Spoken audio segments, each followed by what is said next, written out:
स्वागत है आपका ब्रेक के बाद। रुक अगली खबर का करते उधम सिंह नगर के जसपुर में चौकी इंचार्ज के साथ ग्रामीणों ने मारपीट कर दी। मामले में पुलिस ने मुकदमा दर्ज कर 4 लोगों को गिरफ्तार कर लिया। दरअसल जसपुर के रायपुर गांव में कोरोना पॉजिटिव युवक मिलने पर गांव को कंटेनमेंट जोन घोषित कर दिया गया। इसी के चलते गांव की बैरिकेडिंग कर एसपीओ तैनात किए गए हैं। कल देर शाम जब एक बैलगाड़ी सवार गांव में जाने की कोशिश कर रहा था तो एसपीओ ने उसको रोका। इसी पर विवाद शुरू हुआ, जमकर लाठी डंडे चलने लगे। चौकी इंचार्ज पुलिस बल के साथ घटना की जानकारी लेने गांव रायपुर जा पहुंचे। आरोप है कि इस दौरान ग्रामीणों ने पुलिस के ऊपर पथराव किया और चौकी इंचार्ज से अभद्रता भी की। ड्यूटी कर रहे थे, उनके साथ एक व्यक्ति द्वारा मारपीट की गई थी। पकड़ने के लिए जब गांव में गए थे तो उसके जो रिश्तेदार हैं उसके भाई की लड़कियों के द्वारा उनको ले जाने से रोका गया, जिसमें खींचातानी में हमारे जो सब इंस्पेक्टर थी उनकी वर्दी भी फट गई। तो उनको भी कार्य करने से अपने सरकारी कार्य में बाधा डाली गई उनके परिवार के द्वारा। तो इसमें 2 अभियोग पंजीकृत किए गए हैं, एक तो एसपीओ की तरफ से और दूसरा हमारे सब इंस्पेक्टर की तरफ से। इसमें फिलहाल 4 लोग इसमें अरेस्ट कर लिए गए हैं। वहीं उत्तरकाशी में गाझड़ा पट्टी के स्टेट बैंक के ब्रांच मैनेजर के दबंगई का एक वीडियो सामने आया है, जिसमें बैंक मैनेजर आम लोगों पर अपना गुस्सा उतार रहा है। बताया जा रहा है कि एक ग्रामीण ने बैंक मैनेजर से सिर्फ ये पूछ लिया था कि और कितना समय लगेगा, पर मैनेजर को गुस्सा आ गया और वो ग्रामीणों पर अपना गुस्सा उतारने लगा।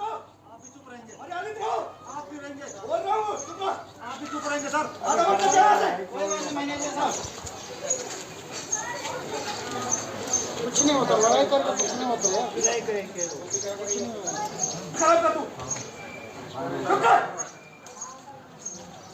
तो आप तस्वीरें देखिए, कितनी जोर जोर से ये बैंक मैनेजर चिल्ला रहा है, लोगों पर गुस्सा जाहिर कर रहा है, ग्रामीणों के लिए आप शब्दों का उपयोग कर रहा है।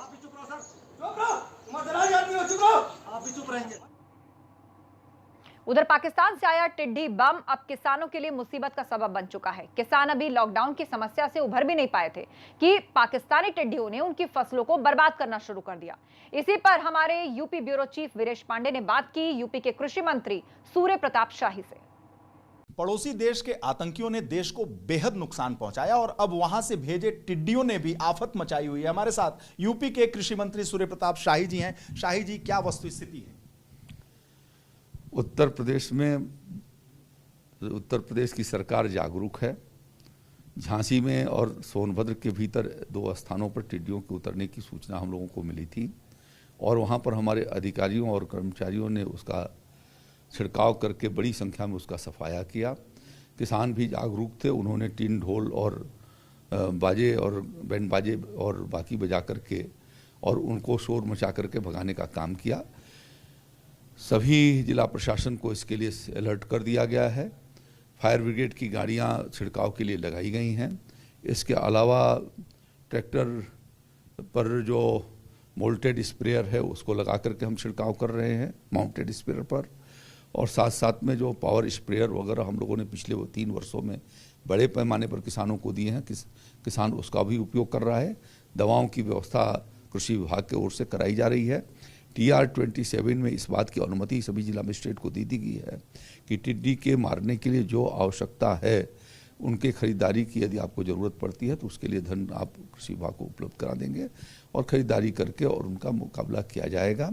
राज्य सरकार की सतर्कता से उत्तर प्रदेश के भीतर टिड्डियों का प्रभाव बिल्कुल नगण्य सा है और प्रतिदिन हम उसकी समीक्षा कर रहे हैं। राज्य स्तर पर कंट्रोल रूम है और इससे किसी पैनिक में आने की कोई ज़रूरत नहीं है।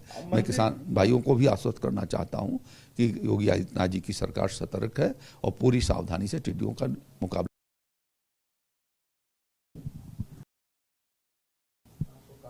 काट देना। मंत्री जी, अगर फसलों के नुकसान की बात की जाए तो क्या आंकड़े हैं, क्या आकलन है? देखिए, झांसी के बरुआ सागर के निकट एक गांव में टिड्डियां एक रात को उतरी थी और वहां पर लगभग 20-25 एकड़ में कुछ सब्जियों की फसल, खासतौर पर पात गोभी की फसल थी, उसका उन्होंने नुकसान किया। उसका सर्वे करा करके किसानों को कंपनसेशन उसका दिया जा रहा है। तो जिस तरह से पैनिक मचा हुआ है कि डीजीसीए ने भी एक एडवाइजरी जारी की है कि वायुयान सेवा पर भी प्रभाव पड़ सकता है उड़ने में, और तमाम तरह की बातें हैं, तो यूपी की जनता को क्या आश्वासन दे रहे हैं? मैंने कहा कि उत्तर प्रदेश की सीमा में कल से और आज तक टिड्डियाँ नहीं दिखाई पड़ी हैं। कल थोड़ी से हिस्से के भीतर जो है वो ललितपुर में दिखाई दी थी, मध्य प्रदेश के बॉर्डर पर, फिर वो उड़ती हुई चली गई। इसलिए किसी को भी पैनिक मारने की ज़रूरत नहीं है। डीजीसीए ने अपने टेक्निकल कारण से जो एडवाइजरी दी हो ये उसके बारे में वही बता सकेंगे, उसके बारे में मैं आपको कुछ नहीं कह सकता। और अब बात उन कोरोना योद्धाओं की जो हमारे और आपके लिए दिन रात मेहनत कर रहे हैं और हमें मदद पहुंचा रहे हैं। गोरखपुर में जो भी प्रवासी बाहर से पहुंच रहे हैं, बसों के लगातार घूमते चक्कों के साथ ये रोज सैकड़ों किलोमीटर का सफर कर रेलवे स्टेशन पर आने वाले मजदूर और कामगारों को घरों तक पहुंचा रहे हैं। वो भी तब जब कोरोना संक्रमण के बीच बसों में ना तो सोशल डिस्टेंसिंग मेंटेन हो पा रही है और ना ही निर्देशों का पालन। भूखे प्यासे ये बस चालक और कंडक्टर जान जोखिम में डालकर काम कर रहे हैं।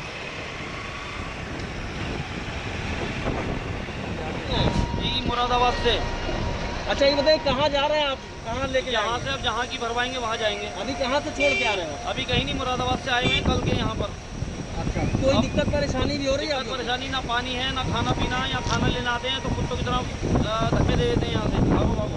कौन कहता है आप? यहाँ पर कोई चीज़ें लेते हैं, कोई देता कोई नहीं देता। ये हमें लोकल में ही भेज रहे हैं देवरिया, और हमें जाना चाहिए था साहिबाबाद, चाहिए थी सवारी मेरठ मुरादाबाद तरफ की, लेकिन लोकल में भेजे दे रहे हैं। आप लोग जान जोखिम में डाल के काम कर रहे हैं, कितना तक दिक्कत भी हो रही है आप लोगों को? दिक्कत तो हो ही रही है, जबरदस्ती काम करवा रहे हैं। कौन करा रहा है जबरदस्ती? हम कह रहे थे मुरादाबाद साइड भेज दो, गाजियाबाद साइड बुलंदशहर भेज दो, सहारनपुर भेज दो, लेकिन इन्होंने अपनी मनमानी करी, देवरिया भरवा दी है। तो इस वक्त के बुलेटिन में फिलहाल इतना ही, लेकिन आपको फिर याद दिला दें, मोदी सरकार 2.0 आज अपने 1 साल पूरे कर चुकी है। तो एबीपी गंगा पर भी आज शाम 7 बजे से रात 11 बजे तक देखिए Modi special non-stop. ABP Ganga पर मोदी स्पेशल शाम 7 बजे से रात 11 बजे तक लगातार शाम